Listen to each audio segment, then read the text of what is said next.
Olá pessoal, vamos retomar a nossa leitura a partir do capítulo 13. Esse capítulo ele já é bem autoexplicativo, vou precisar de poucas intervenções, porque são aquelas parábolas que o próprio Yeshua, o próprio mestre, já dá a explicação do que ela é na sequência. Mas vamos lá, vamos fazer a nossa leitura. Naquele mesmo dia, Yeshua saiu de casa e se sentou junto ao lago. Mas uma multidão tão grande se reuniu em torno dele, que por isso ele entrou em um barco e assentou-se, ao passo que a multidão estava de pé junto à margem. Ele lhes disse muitas coisas em parábolas. E aí, vamos a algumas, né? Lembrando que não é tudo que está aqui. Um fazendeiro foi semear. Enquanto lançava a semente, parte dela caiu à beira do caminho, e pássaros vieram e a comeram. Parte dela caiu em terreno pedregoso, onde não havia muita terra. Ela brotou logo, porque a terra não era profunda, mas quando saiu o sol, as plantas se queimaram, e pelo fato de suas raízes não serem profundas, secaram. Outra parte caiu entre espinhos que cresceram e sufocaram as plantas. Outra ainda caiu em terra boa, deu boa colheita, a 100, 60 ou 30 vezes mais que a quantidade semeada. Quem tem ouvidos, ouça. Então os talmidim se aproximaram e perguntaram a Yeshua: por que você fala ao povo em parábolas? Ele respondeu: porque foi dado a vocês conhecer os segredos do reino do céu, mas isso não lhes foi dado. Pois quem possuir algo, mais lhe será dado, para que possua em abundância. Mas quem não tem, mesmo que tiver, lhe será tirado. Essa é a razão de eu lhes falar em parábolas. Eles olham sem ver e escutam sem ouvir ou entender. Isto é, neles se cumpre a profecia de Yeshayahu que diz: vocês sempre ouvirão, mas nunca entenderão. Ainda que vejam, jamais perceberão. Porque o coração deste povo tornou-se insensível.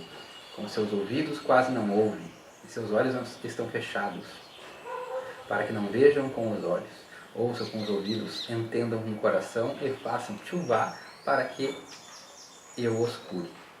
Bom, então, né? Deixa eu ver se tem a explicação disso aqui já na sequência para a gente não cortar. Vou ler primeiro a sequência. Mas vocês, quão abençoados são seus olhos porque veem e seus ouvidos porque ouvem. Sim, de fato, eu lhes digo que muitos profetas e tzadikim desejaram ver o que vocês estão vendo, mas não viram. E ouvir as coisas que vocês estão ouvindo, mas não ouviram. Portanto, ouçam o que significa a parábola do semeador. Tzadikim são os justos, as pessoas que estavam num bom nível espiritual, o que as igrejas podem chamar de santo. São pessoas desse nível, tá? Bem que praticavam, que vivenciavam os ensinamentos espirituais. Não estavam só na teoria, eram exemplos daquilo que eram os preceitos espirituais. Muito bem. Bom, vejam só, né? Vocês perceberam que ele disse que não foi dado a eles ouvir, entender, e nem ver, enxergar, enfim. Mas não fica claro por que isso não foi feito. Se a pessoa lê de uma forma desatenta, não fica claro, tá? Na leitura tradicional do cristianismo, não fica claro, não é explicado. Mas vamos entender, vejam só. Ele está dizendo que não é dado entender para aquelas pessoas justamente para que elas não fiquem com um comprometimento a mais. Isso não fica claro nos ensinamentos das igrejas, tá?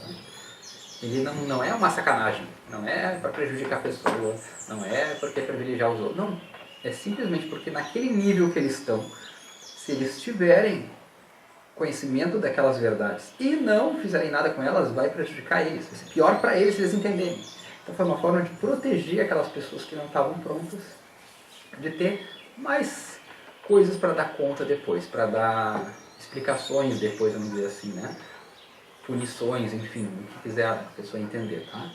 Então, na verdade, foi um modo de proteger aquelas pessoas que ainda não estavam num nível adequado para conhecer determinadas verdades, tá?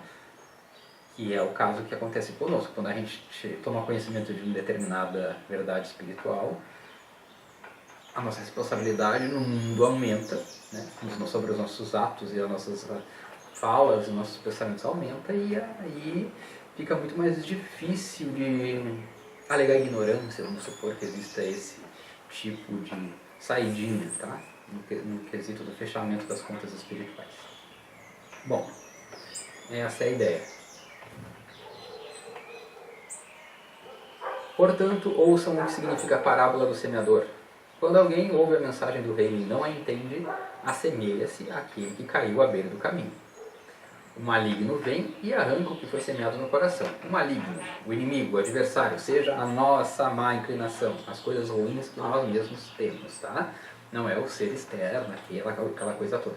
Vocês percebem que ele nem fala de demônios aqui, né? Demônios, lembrando, é uma outra coisa, tá? Não tem nada a ver com o maligno, o adversário, o diabo, enfim. Essas são nomenclaturas para falar de nossas próprias más inclinações, tá? Isso, então, faz com que aquele ensinamento, aquela instrução, aquele preceito de coisas elevadas não se crie na pessoa, tá? É como se não fosse nada. Então, o maligno vem e arranca o que foi semeado no coração. A semente plantada em terreno pedregoso é semelhante à pessoa que ouve a mensagem e logo a aceita com alegria. E tem vários assim. Mas não possui raiz em si mesma. Né? A pessoa não está, na verdade, pronta, tá? Não está pronta ainda. Não tem consistência. Enquanto as coisas estão fluindo, ela está de boas, né? Bah, que legal, encontrei agora Jesus, encontrei, sei lá, Deus, sei lá o que for. Qualquer probleminha que dá, bah, não é bem assim, não existe nada bem que eu vi, eu sabia, que palhaçada, como pode acontecer isso comigo agora. Agora sou uma pessoa santa, uma pessoa religiosa, sei lá o quê. E acontece isso, né? Uma coisa ruim, uma perda de uma pessoa, até uma perda financeira, a pessoa já começa a achar que não é bem assim, aquela fé enorme que ela achou que tinha, se mostra que não existia. Bem comum esse caso aqui. É um dos que mais tem. Portanto, permanece pouco tempo. Tão logo surge algum problema ou perseguição por causa da mensagem, imediatamente a abandona. Quanto ao que foi semeado entre os espinhos, este é quem ouve a mensagem, mas a preocupação desta vida, né? Materialidade, né? Toda essa questão aqui que a gente está vivendo, essas ilusões, né? Achando que isso aqui é tudo. E o fascínio enganoso das riquezas o sufoca, tornando-o infrutífero. Ou seja, a pessoa está mais vivenciando a questão material do que dando importância para o outro lado, para o lado espiritual. É isso. Aí, o que acontece? Fica infrutífero, né? Está perdido esse aí também. Entretanto, o que foi semeado em boa terra é quem ouve a mensagem e a entende. Essa pessoa certamente frutificará 100, 60 ou 30 vezes mais. Não, Melzito, aí não pode, Melzito. Aí não pode, Melzito. Não, Melzito, tira a pedrinha. Eita aqui, ó. Vamos retomar aqui que tivemos uma interrupção. Entretanto, o que foi semeado em boa terra é quem ouve a mensagem e a entende. Essa pessoa certamente frutificará 100, 60 ou 30 vezes mais que a quantidade semeada. Também está deixando bem claro que é de acordo com o que a pessoa é capaz, nem todo mundo vai produzir a mesma coisa. Tá? Isso aqui é um exemplinho, fica as entrelinhas ali para quem tiver ouvidos para ouvir, né? Para quem tiver algum entendimento, a capacidade de entender. Tá? Alguns vão produzir mais que outros, alguns vão produzir menos. Não quer que isso não tem nada de errado. Tá? O importante é não ser um daqueles que qualquer probleminha perdeu tudo, já não é mais, nossa, acabou o mundo cara, ou né, nem tem tempo para pensar nessas coisas espirituais porque está lá focado pelas questões, preocupações do dia a dia, quanto é que ele vai ganhar, quanto é que ele vai pagar, quanto é que ele vai, né, ou outras questões mesmo, namoro, enfim, sei lá, só nessas questões assim, muito daqui, sem agregar o espiritual em todos os seus setores da vida, problemas familiares, o que seja.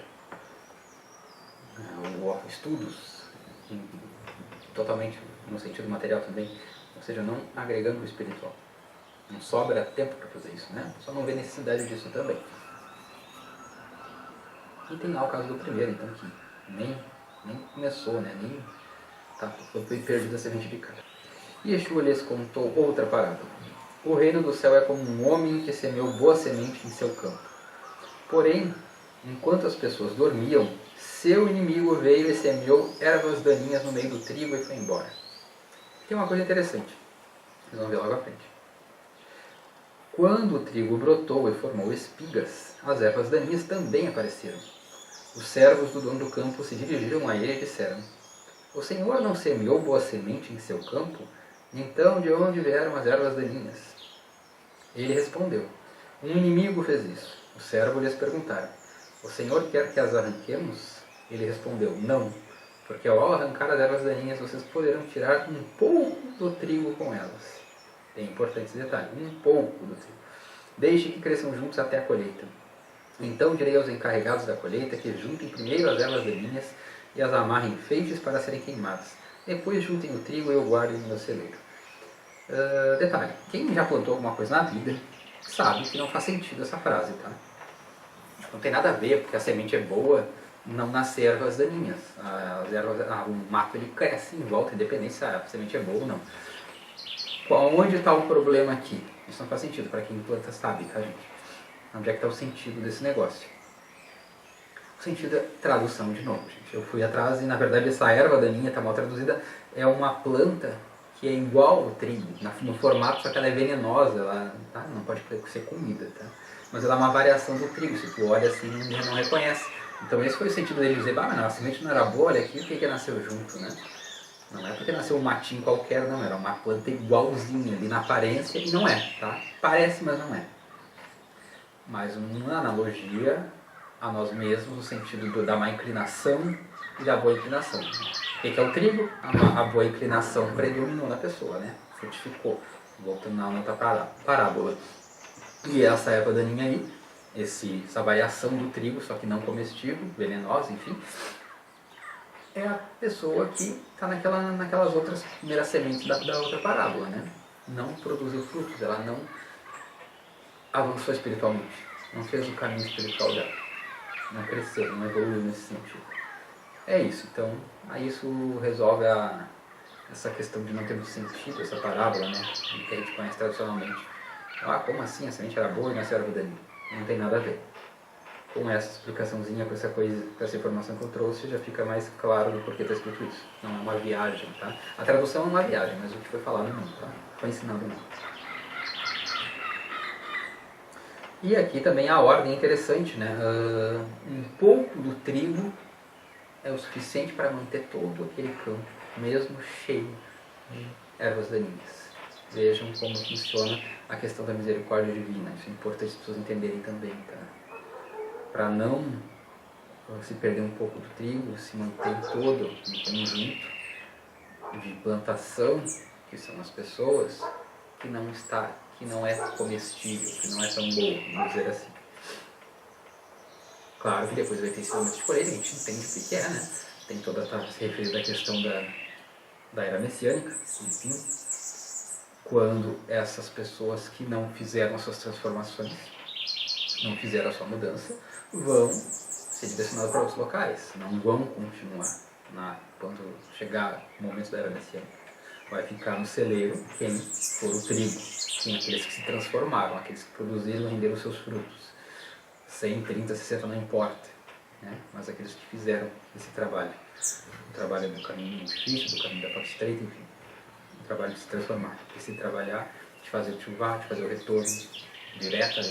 Aparece essa questão de tchuvá, né? Que é o retorno para Deus, o arrependimento, largar o erro, se voltar para o caminho correto e fazer novas ações boas então, né? Ações corrigidas, não é se arrepender e se lamentar, não é isso. É bem mais complexo que isso. E Yeshua contou-lhes outra parábola. O reino do céu é como um grão de mostarda que um homem plantou em seu campo.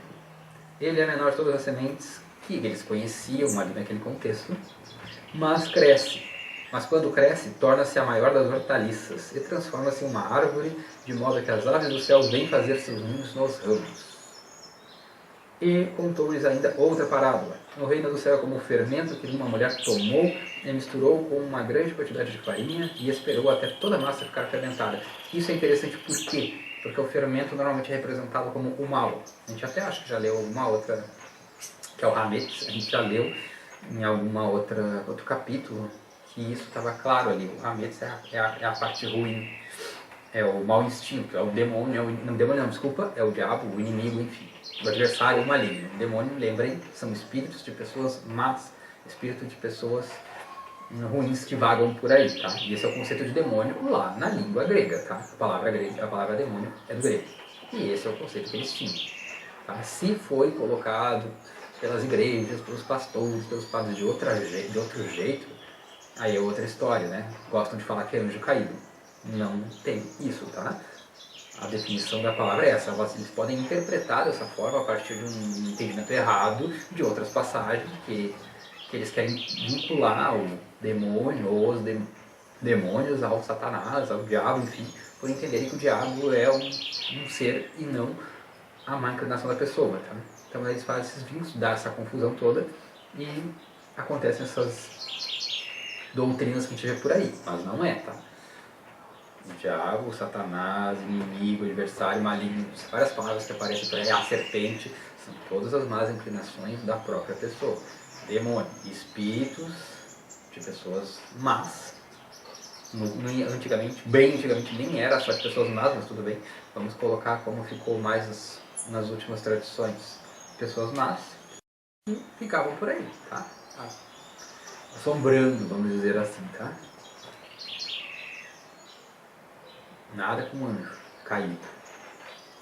Muito menos um ser à parte da criação, tá? Uma categoria de seres da criação. Óbvio que não. Bom, aí tá. Mas por que eu estou falando essa questão do Hametz e dessa parábola que ele contou pequenininha? Tomou, misturou com uma grande quantidade de farinha e esperou até toda a massa ficar fermentada. Por quê? Porque aqui tem um sentido interessante. A massa fermentada, a massa ficou e o Hametz se fundiram numa coisa só. Mas uma coisa que vai ser boa, positiva, ou seja, um pão, algo que vai ter uma finalidade boa, positiva, que é a ideia de nós termos essa maquinação, né? Acho que isso a gente não falou ainda, mas o objetivo de nós termos aqui algo ruim, entre aspas, dentro de nós, que nos inclina a fazer coisas ruins, coisas que estão contra aquilo que o próprio mestre ensinou, não é de todo o mal, vamos dizer assim. Isso é meio avançado para a gente estar falando, mas o objetivo é justamente existir essa possibilidade de tentações. Esse inimigo, ele tem uma finalidade. A finalidade dele é proporcionar que a gente o vença. Tá? Por isso que existe essa coisa dentro de todos. Por isso que não é um ser à parte. Por isso que não é uma sacanagem, uma maldição de Deus. Isso não seria essa uma sacanagem de Deus, né? Vou criar um troço ali para ferrar com todo mundo e quem cair os truquezinhos lá vai queimar depois eternamente. Não, né? Ridículo pensar uma coisa dessa. A ideia é justamente que a gente vença esse inimigo, mas ele já está dentro da gente. O que significa vencer o inimigo? Se superar e se tornar melhor. É bem simples quando a gente analisa dessa forma, bem mais maduro pensar desse jeito, inclusive, bem mais evoluído pensar desse jeito. E se a gente consegue fazer a leitura como o mestre ensinou, ou seja, com os olhos abertos, os ouvidos que ouvem e entendem, né? A gente vai perceber que é isso. Todos os ensinamentos dele não foi. Agora lutem, saiam a lutar contra o demônio, porque eles são nosso inimigo e tudo que está ruim na Terra é culpa do demônio. Não. Né? Se a gente for buscar, a gente vai ver que os ensinamentos vão dizer que tudo de ruim que acontece brota do próprio coração do homem.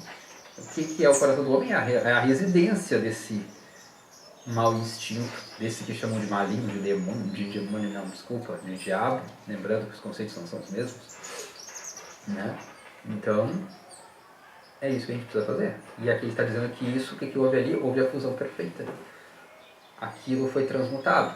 O que era o mal agora virou uma coisa boa. Esse é o nosso objetivo de estar aqui. Para isso foi feita a criação. Não foi, a gente não veio para cá para ser testado e Deus brincar com a gente de Big Brother e vamos ver quem é que vai eliminar e quem é que vai... Né? Não é, por favor. Já está na hora da gente superar essas interpretações bobinhas que nos foram ensinadas nesses 2000 anos, tá, gente? E que mantêm as pessoas num atraso espiritual absurdo. Não é difícil de entender. É só pegar, ler, ligar os pontinhos, não é complicado isso daí.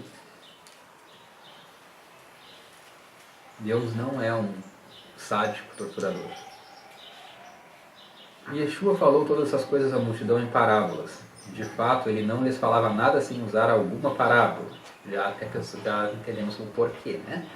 Para que as pessoas não tivessem ainda mais coisas para comprometer a elas no sentido espiritual depois, para mais motivos para elas terem que pagar no fim das contas, tá?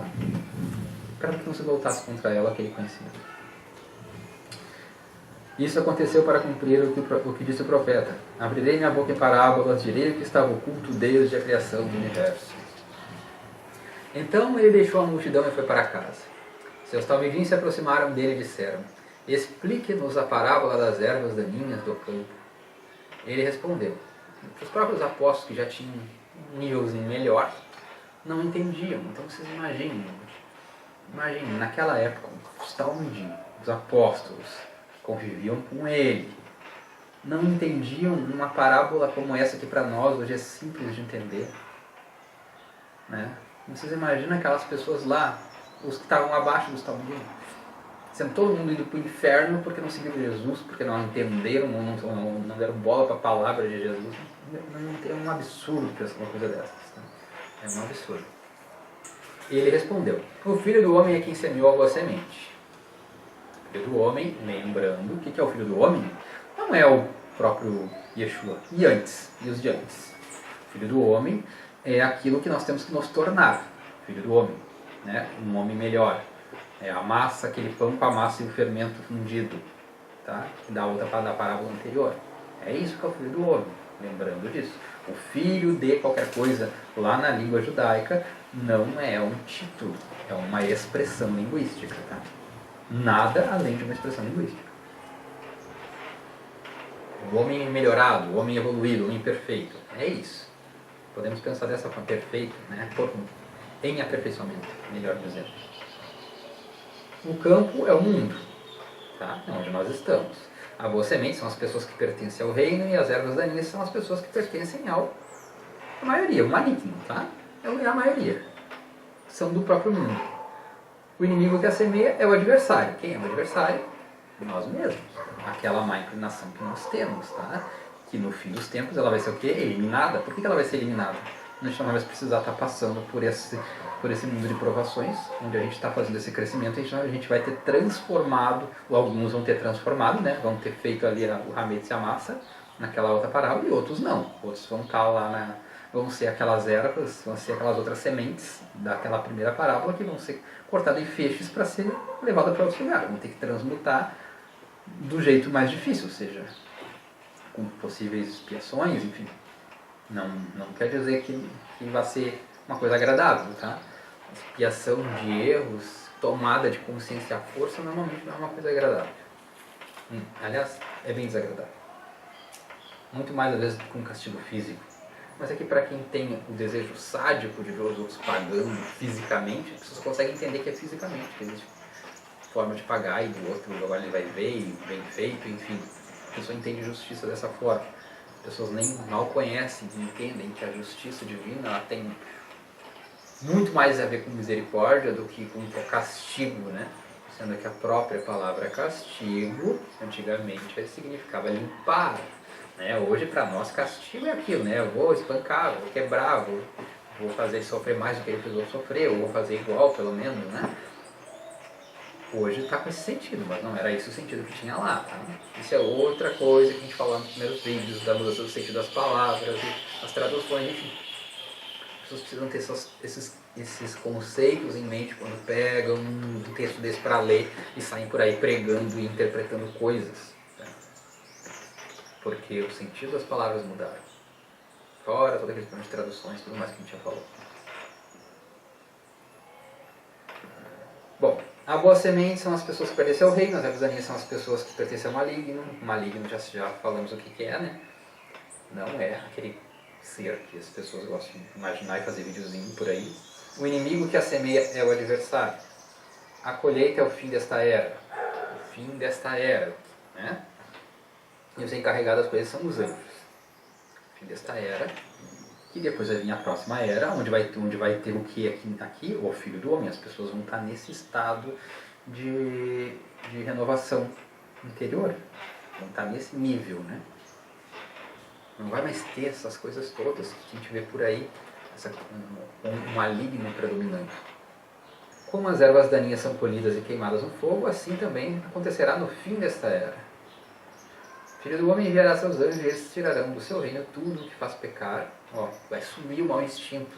O adversário vai ser eliminado. Ou seja, a gente não vai mais ter vontade de fazer porcaria, tá? Vontade de errar. A gente não vai mais ter. Não vai mais precisar essa luta que às vezes a gente tem. Não posso fazer isso porque é errado. Tem que melhorar. Estou lutando. As pessoas que estão fazendo o seu trabalho interno, elas passam por isso, tá? Quem não está... Não passa por isso. Sim. Toca a vida aí, como sempre foi. Como lá as primeiras sementes que a gente... Ou a terceira ou a primeira que a gente mencionou lá naquela parábola, e vai, né? Mas a pessoa que está na busca não é simples, né? Não é como aquela da pedra que começa tudo bonitinho e qualquer probleminha dá o fora, não. Ela continua na busca, vai ter uns problemas e não vai ser poucos, não vão ser poucos, e ela continua. Quem está nisso sabe que não é mole esse trabalho. Mas quando chegar nessa nova era, ou seja, estamos no fim, se encaminhando para o fim de uma era. Então o que vai vir depois? Uma nova era. Não é coisa do demônio, nova era não.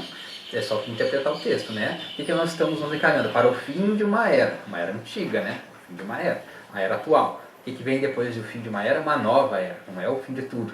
Né? Se não viesse uma nova era, o que viria? Nada. Então aí acabaria tudo e já era. Inclusive não teria nada, nem pessoas ruins, boas, enfim, seria o termínio de toda a existência. Tá? Ridículo ficar associando a questão nova era, que vem até de uma interpretação mais inteligente do que está escrito aqui, nas entrelinhas, tá? Um demônio, um diabo, sei lá, como acontece em alguns casos por aí. Tá? Nada a ver.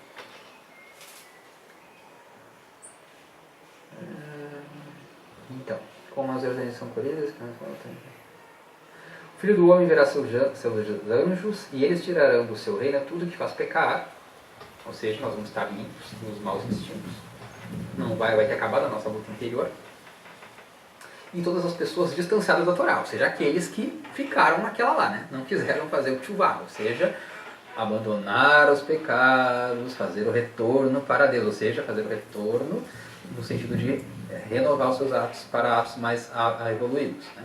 Se encaminhar espiritualmente, se elevar espiritualmente. É isso que é o conceito de Tchuvá. Tá? Fazendo uma tradução para que nós possamos entender. Tá? Se falar aqui, vai falar de fogo, guerra, anjo, tá, né? Aí, como é que é? E queimar ou enrolar no feixinho.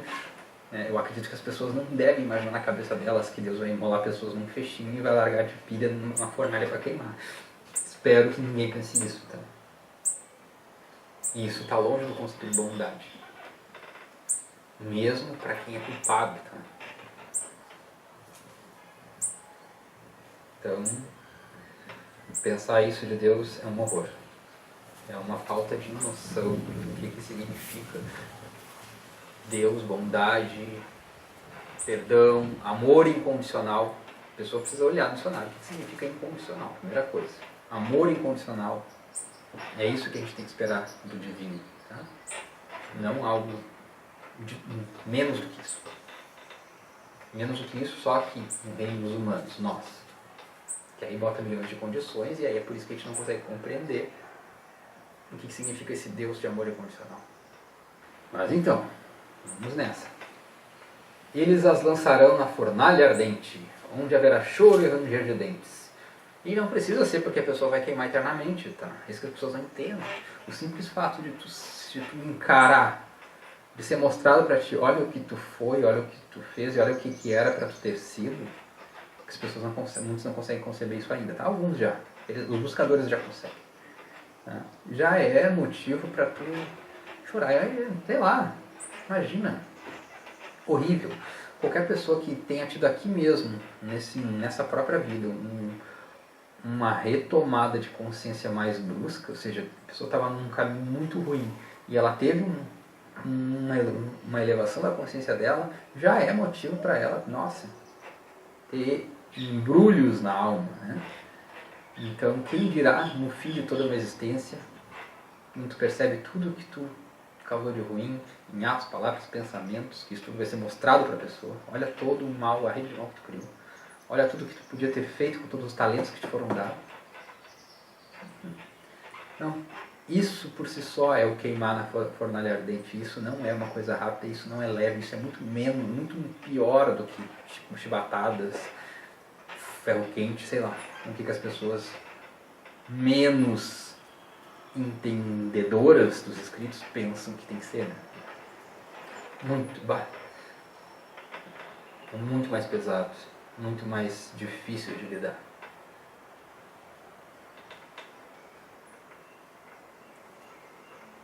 Então os justos brilharão como o sol no reino de seu Pai. Quem tem ouvidos, ouça. Aliás, né, fazendo agora mais um link, lembrando, a gente não pode ler um capítulo esquecendo o que a gente leu antes. Contextualizar, a gente tem uma postura toda hora, com todos os capítulos. Lembrando que esse novo reino, essa nova era, é aqui mesmo, nesse mundo aqui. Tá? Esse mundo ele vai ser elevado. Por isso que aquelas pessoas vão ser lá, jogadas fora, para queimar, né? Queiram pensar como for, vão ser mandados para outros locais. Os justos, os mansos herdarão a terra. Lembrem daquela parte lá do Sermão da Montanha, não é à toa. Não é a terra, não é a terra o chão, né? É a terra o planeta, tá? Os justos, as pessoas que fizeram o seu trabalho de chuvar, o seu retorno para a espiritualidade, a sua elevação dos seus atos, da sua consciência, o seu auto-aprimoramento, vencer o adversário, vencer o diabo, né? O que for, o inimigo, o Satã. Esses são os que vão herdar aqui. Eles é que vão tocar a nova era, vão estar na nova era, onde não vai mais ter essas batalhas com o Satã. O Satã vai ter sido eliminado junto com a antiga era. Tá?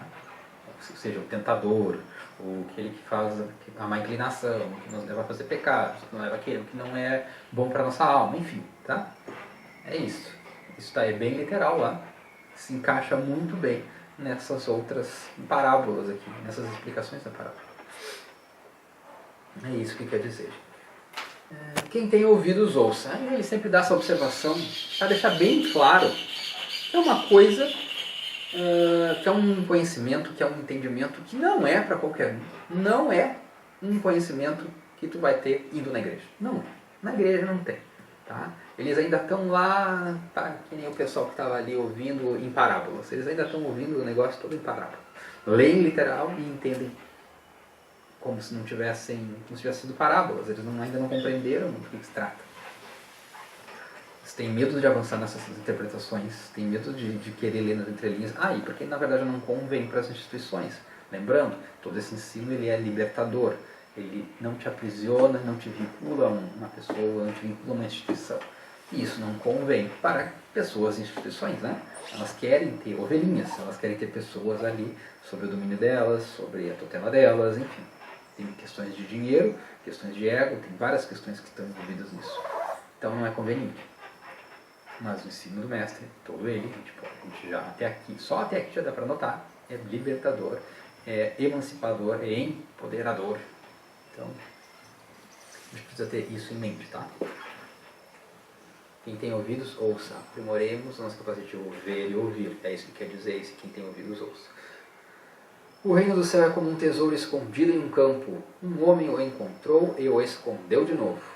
Então, cheio de alegria, foi e vendeu tudo que possuía e comprou aquele campo. O reino do céu é também como um negociante que procura pérolas preciosas e raras. Ao encontrar uma pérola rara, foi, vendeu tudo o que possuía e a comprou. Uma pérola rara. Viu? Falei aqui para a produção vai entender. Porque a produção é minha pérola rara. Que eu encontrei. Então, gente, o que se faz? Isso aqui serve para qualquer coisa. Pode ser para uma pessoa, pode ser para um caminho de vida. Se tu encontrou esse caminho, se tu descobriu o que realmente importa, isso também tem a ver com aquela ideia, encontre a verdade vos libertará.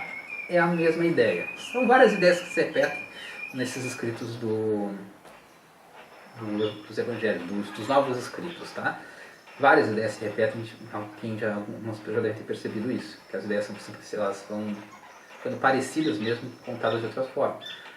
Que nem ali do homem que vendeu tudo que tinha para comprar o campo onde tinha aquela coisa valiosa, desse da pérola, que se animou e fez de tudo, vendeu tudo que tinha e ficou com a pérola, ou seja, abdicou de coisas que não importam mais. E aí pode ser várias coisas, pode ser uma vida de festinhas, abdicou da vida de festinhas agora para ser uma pessoa que vai ter uma família e vai viver com aquela família no sentido de entrega verdadeira para a família, pode ser num relacionamento, uma entrega verdadeira para o relacionamento, pode ser numa entrega verdadeira no sentido da sua vida espiritual, pode ser agora encontrou sua profissão certa, onde ele pode externar e manifestar o melhor dos seus dons que ele recebeu, dos seus talentos, né, e fazer frutificar. Vários usos tem essa colocação. Evidentemente que todos eles vão estar linkados com a questão espiritual, né? Tudo que a gente faz tem que estar, de algum modo, com esse vínculo. Tanto nos nossos usos de talentos, no nosso sentido de comportamento com as pessoas, com a família, né? É nesse sentido. Largar o que não é necessário para se entregar e valorizar e se doar de verdade para aquilo que importa. O reino do céu é ainda como uma rede lançada no lago que apanha todo tipo de peixes. Quando está cheia, os pescadores a puxam para a margem. Sentam-se e juntam os peixes bons em cestos, mas jogam fora os ruins. Assim acontecerá no fim desta era. Os anjos virão, separarão os perversos dos justos, e os lançarão na fornalha ardente, onde haverá choro e ranger de dentes. Choro e ranger de dentes, lembrando, voltando lá na mesma questão, por toda aquela coisa da consciência que vai vir. O fogo vai transmutar as pessoas, né? Vai limpar, como disse lá no Yohanan, o imersor, o João Batista, né? Alguém que vai fazer o batismo com fogo, mas era no sentido de limpeza que falava lá, limpar a pessoa com fogo, lembrando que o fogo forja, o fogo não elimina. Vocês entenderam todas essas coisas? Sim, eles responderam. Ele lhes disse: por isso todo mestre da Torá que se tornou Talmid por causa do reino do céu é como o dono de uma casa que tira do seu tesouro coisas novas e coisas velhas. Ou seja, alguém que já tinha um baita conhecimento, já sabia muita coisa. Com esse novo conhecimento ele conseguiu fazer o quê? As junções necessárias, percebeu, olha aqui, fez os links, juntou os pontinhos, que é o que a gente está tentando fazer aqui, é o que os buscadores têm que fazer, juntar os pontinhos, porque as coisas estão todas soltas para nós. A gente pega um pedaço aqui, tem um pouco de verdade, aqui tem, olha só isso aqui também, e às vezes parece que uma não combina na outra. Qual é a grande capacidade, qual é a grande questão que nós temos que procurar fazer aqui? Fazer o juntamento, fazer a ligação, fazer o elo, das contradições aparentes, tá? Ciência e espiritualidade.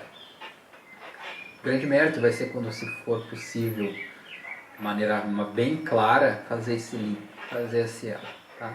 E com certeza existe, tá? Por mais que se digam que não, por mais que preguem que não tem como, né? Porque é do interesse da ciência, inclusive, de certa forma, que assim seja. Eles pregam isso, mas na verdade isso não é verdade.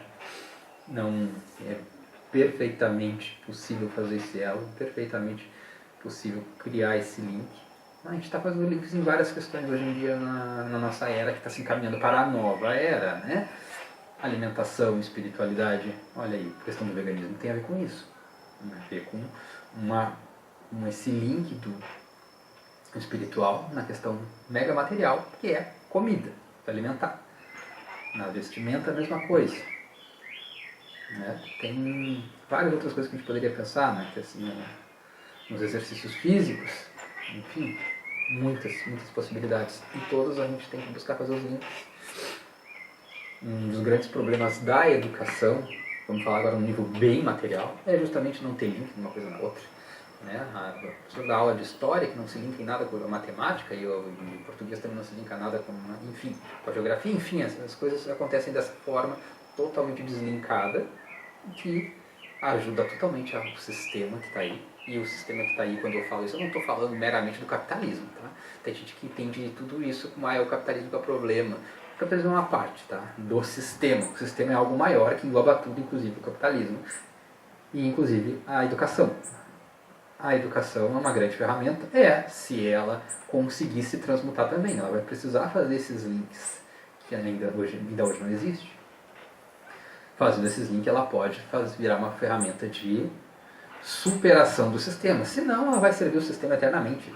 Como ainda é, a educação ela pode ser usada como uma ferramenta de manutenção do sistema poderosíssima. As pessoas acham que a educação vai resolver tudo.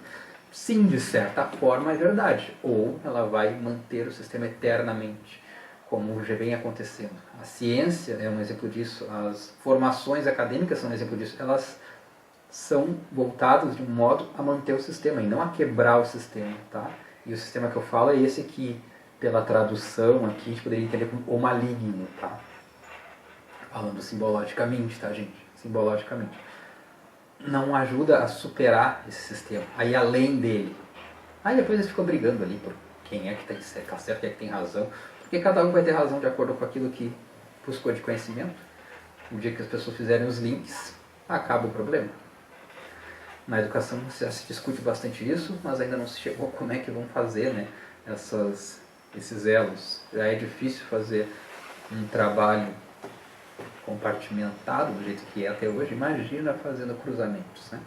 Mas vamos lá, essa é a nossa missão dos buscadores, em todos os setores das nossas vidas, com todas as questões que a gente tem que lidar em nossas vidas. Então, onde é que eu parei? Vocês entenderam todas essas coisas? Sim, eles responderam. E ele lhes disse, por isso, todo mestre da Torá que se tornou atualmente por causa do reino do céu é como o dono de uma casa que tira do seu tesouro coisas novas e coisas velhas, ou seja, faz seleções. Quando Yeshua terminou de contar essas parábolas, saiu dali e foi para a sua cidade natal. Ali ele ensinou o povo na sinagoga de tal forma que todos ficaram admirados e perguntavam: de onde lhes vem esta sabedoria? De onde lhe vem esta sabedoria e estes poderes miraculosos? Não é ele o filho do carpinteiro? O nome da sua mãe não é Miriam e não são seus irmãos Jacob, Yosef, Shimon e Judá? Não estão conosco todas as suas irmãs? De onde, pois, ele obteve todas essas coisas? E se sentiram ofendidos por causa dele, né? Pô, você estava aí, jogava bola ali comigo, agora está aí fazendo da duma de mestre. Sei lá, né? Essas coisas que as pessoas pensam quando elas veem alguém que fez o quê? Todo o seu trabalho de superação saiu da massa, ou seja, do maligno. Vamos pensar no maligno como uma tradução hoje que a gente chama de massa, tá? A grande massa, tá? Saiu ali do maligno, se elevou, começou a fazer o trabalho dele, quem continuou lá no maligno olha torto. É assim que funciona. Tá? Olha torto. Por isso que alguns, inclusive, desistem. Esse é um dos motivos que algumas pessoas não conseguem ser aquela última semente da parábola. Elas acabam ficando naquelas outras três. A avaliação dos outros, o conceito dos outros. Mas o meu pessoal, minha família, meus irmãos, meu Deus, eles não querem, né? Não quero deixar eles, e vem aquela coisa toda. A pessoa acaba se afundando para não afrontar algumas pessoas. Alguns não fazem seus trabalhos por isso, ao invés de ela querer fazer e querer levar os outros, ela prefere ficar afundada ali com o resto. Não façamos isso, tá, gente? Não é o melhor a fazer. Quando um se eleva, é mais provável que, de algum modo, consiga elevar e ajudar as pessoas que estão à tua volta. Não, mesmo não quer dizer que vai ser na mesma proporção. Lembrando, né? Um é para 100, um é para 60, um é para 30. Aquilo ali deve ser infinito, aquela contagem. Foi um exemplo que ele deu de números redondinhos, né? Pode ser 1 para 1, pode ser 1 para 2, 1 para 5, 1 para 8, enfim, não vai ser igual. As pessoas precisam entender isso. Então não vale a pena tu se anular a tua semente, o teu broto pelos outros que não estão indo na mesma proporção que tu imagina que deveria. Então, temos que ter isso bem claro também. E aqui ele está falando disso. Está comentando o que aconteceu quando as pessoas que estavam lá ainda no maligno viram, né? Acharam esquisito e se afrontaram com aquilo ali. Se sentiu ofendido, é isso, tá? Mas Yeshua lhes disse: só na própria terra e em sua casa o profeta não tem honra. E ele realizou poucos milagres ali por causa da falta de confiança deles. É o que a gente acabou de falar, né? A pessoa está fazendo o seu trabalho ali, sua missão espiritual, e às vezes nem pode ser até uma missão, às vezes até material, e simplesmente ela está fazendo algo, às vezes afronta quem não está fazendo algo. Então no material essa afronta acontece, imagina no mundo espiritual. Né? Sendo que eles podiam ver aquela sabedoria e ver que ele estava diferente, né? Não era da boca para fora. Quando da boca para fora às vezes não afronta muito, mas eles viram que não era. E um detalhe interessante da gente analisar aqui é que ele disse só na própria terra e em sua casa o profeta não tem honra. Ele não disse só na sua terra o filho de Deus, Deus encarnado ou coisa do tipo não tem honra. Ele mesmo se colocou aqui num patamar de profeta nesse exemplo que ele deu. Tá?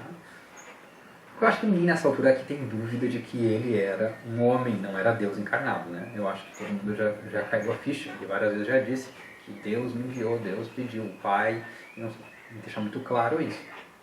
Tá? Algumas passagens em alguma outra evangelho, em algum outro texto, em algum outro dos escritos novos, vão falar alguma coisa tipo, e o Pai somos um. Aí o pessoal pega essa passagem e diz, viu, ele é o Deus, porque que eles queriam o Pai, o Pai somos um. Nós vamos chegar lá, mas é óbvio que ele está falando isso num sentido de conexão, tá? Um ponto de conexão, que todos devemos buscar, ser o Filho do Homem, lembra? O objetivo de nós aqui é o quê? Ser o chamado de Filho do Homem, tá? Que nem ele se chamava. O resultado nosso aqui dessa evolução, né, na futura era, quando for tirado o maligno e as pessoas das más sementes fora, vai sobrar quem? O Filho do Homem. As pessoas que fizeram tchuvá, as pessoas que fizeram aquele retorno. É isso, tá? E é isso que ele já estava pronto, já era completo, né? Ele não, quando ele diz que ele é um com Deus, é isso. Lembre, aqueles que fazem a vontade, aqueles que colocam as palavras em prática, serão chamados filhos de Deus. Ou seja, aqui eu estou falando filho do homem, mas o próprio mestre disse que serão chamados filhos de Deus. Ele era chamado filho de Deus porque ele fazia exatamente o que tinha que ser feito no nível espiritual. Né? E ele disse que qualquer outro que assim fizer vai ser chamado filho de Deus. Então, é muito claro que é uma linguagem, uma forma de linguagem, uma figura de linguagem do idioma, não é um título. Tá? Não é um título. Isso é inequívoco, isso não cabe interpretação. Aí é só pegar e estudar essa questão desse palavreado do filho dele. É sem dúvida isso daí. Não é uma interpretação minha, não é o que eu acho, não. Isso aí é só pegar e perguntar para qualquer pessoa que entende um pouquinho lá do hebraico o que significa filho de qualquer coisa, tá? No hebraico. Vamos saber o que é. E aí vão poder fazer a analogia com os escritos. Tá? Bom, eu acho que é isso. O capítulo 13 terminou. Ele é bem revelador, ele dá bastante explicações sobre essa questão da transição, né? O que a gente precisa para passar por ela, mostrando que tem uma questão de uma era antiga que está passando, ou seja, a era de transição que a gente está agora está finalizando essa era onde o adversário e o maligno predominam, por mais que muita gente pode achar que não, mas está passando isso aí. Vai estar chegando a nova era onde isso vai ser eliminado daqui.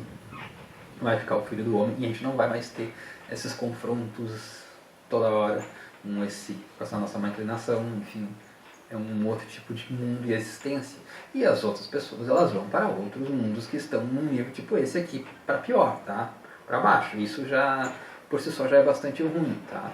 Não é que elas vão queimar eternamente antes os dentes, chorar, gritar, espernear e aquela coisa toda e ser torturadas por Deus, pelo amoroso Deus. Não é isso, né? Não faz o menor sentido. Elas vão estar lá vivenciando os processos necessários para que elas possam também depois chegar nesse nível aqui, tá? Esse é o objetivo. Nenhuma das ovelhas se perderá, como diria o próprio mestre. Agora, o tempo que vai levar a gente não sabe, tá? Aí, livre-arbítrio. Bem, pessoal, eu acho que é isso. Próximo vai ser o capítulo 14, que é menor que esse. Então, tá bom? Foi um prazer. Espero que meu coração tenha conseguido falar com o coração de vocês. Eu não cheguei a falar mesmo aqui, né? Minha companheira, ela adora participar, adora estar assim na volta quando está acontecendo algum tipo de trabalho desse tipo. Ela, né? Ela curte esses momentos e essa vibe, essa vibração que fica, a energia que fica. Né, Miau? Né? Ela é muito querida. Ela é um bichinho muito especial, ela é bem diferenciada da maioria dos gatos que tem por aí. Então, tá bom? É isso aí, pessoal. Baruch Hashem.